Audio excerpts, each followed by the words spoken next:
The 53rd State Level Child Scientist Exhibition 2025 and 2026 to Vikshit Bharat and Atmanirbhar Bharat was held on Tuesday at the Umakonda English Medium School in Agartala.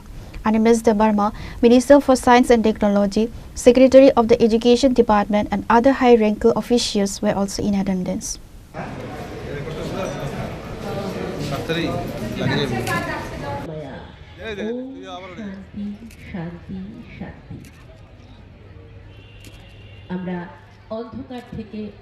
The event was inaugurated by the Minister of Science and Technology, Ms. Debarma, in the presence of the Department Secretary and other dignitaries.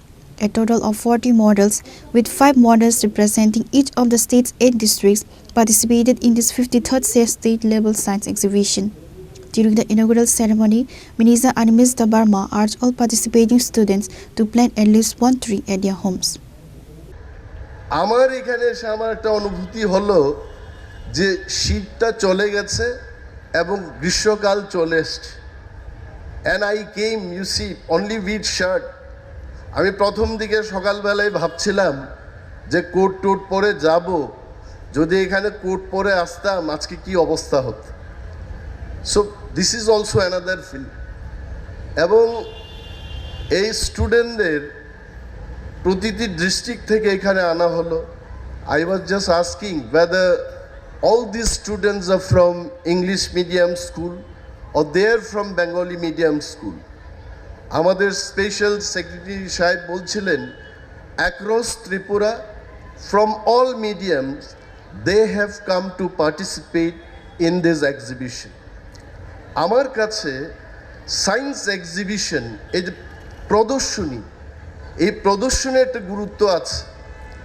I really encourage SCRT, School Education Department, all other related department to have exhibition. কেন এটা বলছি? Exhibition জিনিসটা হলে পর ছাত্রছাত্রীরা independently তারা চিন্তা ভাবনা করার সুযোগটা পায়।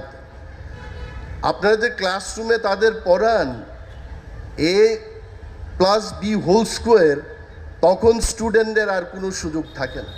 বাট এই যে প্রদর্শনীটা হবে, মডেলটা তৈরির ক্ষেত্রে ইন্ডিপেন্ডেন্টলি তারা চিন্তা করবে, টিম ওয়ার্ক কী করে করতে হবে সেগুলো নিয়ে তারা চিন্তা ভাবনা করবে। It is learning through team work and curiosity. এই যে জানার যে একটা আগ্রহ, আবিষ্কার করার যে একটা আগ্রহ, এই আগ্রহটা কিন্তু প্রকাশ করার একটা সুযোগ এই ধরনের এক্সিবিশনেই হয়ে থাকে। অ্যান্ড এই যে মহতী উদ্যোগ, আমাদের আজকের যে থিমটা কি হচ্ছে, বিকশিত ভারত, হিন্দিতে এটা কি বিকশিত ভারত আত্মনির্ভর ভারত, মানে বিকশিত ভারত আত্মনির্ভর ভারত। তো এই আত্মনির্ভরতা যদি আনতে যায় তাহলে সায়েন্স, টেকনোলজি, বিজ্ঞান, প্রযুক্তিকে না এগিয়ে নিয়ে গিয়ে কোনো দেশ কিন্তু আত্মনির্ভর হতে পারে না। আমাদের দেশের লোক সংখ্যা 142 কোটি হবে, তাহলে জনসংখ্যার দিক থেকে গেলে ভারতবর্ষ কিন্তু পৃথিবীর সবচাইতে শক্তিশালী দেশ। কিন্তু বিজ্ঞান প্রযুক্তির ক্ষেত্রে যদি দেখা যায়, India is still lagging behind. আমাদের চাইতে অনেক এগিয়ে কারা? ইউনাইটেড স্টেটস অফ আমেরিকা, আমাদের পার্শ্ববর্তী একটা দেশ চীন দেশ, রাশিয়া, ইউরোপের সমস্ত দেশগুলো তারা আমাদের চাইতে অনেক এগিয়ে। ওয়াই? বিকজ সায়েন্স, টেকনোলজি, ইঞ্জিনিয়ারিংয়ের ক্ষেত্রে তারা আমাদের চাইতে অনেক এগিয়ে আছে। দ্যাট ইজ ওয়াই এই যে আজকের স্টুডেন্টদের এখানে এনে এক্সিবিশনটা করানো হচ্ছে, এটা তাদের আগামী দিন আবিষ্কার করার জন্য যে ট্রেনিং, সেই ট্রেনিংটা তারা পাচ্ছে। And I would appeal to the teachers. টিচাররা হচ্ছে আমাদের সমাজের ভবিষ্যৎ গড়ার মূল পরিকাঠামো। রিপোর্ট চিনিখরা।